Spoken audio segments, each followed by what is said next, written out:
Pemerintah kembali menggulirkan program bantuan pangan beras untuk masyarakat berpenghasilan rendah sebagai upaya menjaga stabilitas ekonomi rumah tangga dan mengendalikan inflasi harga pangan.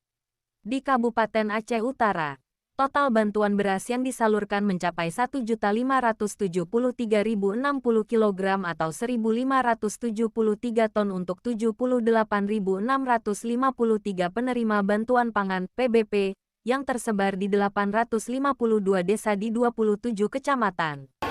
Program ini bertujuan untuk memberikan stimulus ekonomi bagi masyarakat berpenghasilan rendah sekaligus menjadi alat kendali inflasi pangan nasional yang saat ini mulai menunjukkan tren kenaikan, terutama pada komoditas beras.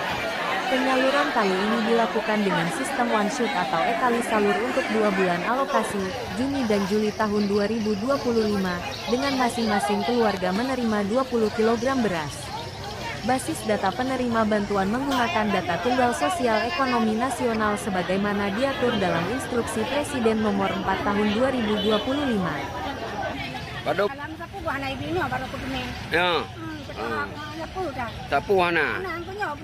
Ya. Baru nerasa abruhnya. Beruh dengan mahal rasa kita, alhamdulillah. Ya. Kiban ucapan drone ke pemerintah kiban. Terima kasih alhamdulillah mudah rezeki ibadah amalan ke pemerintah.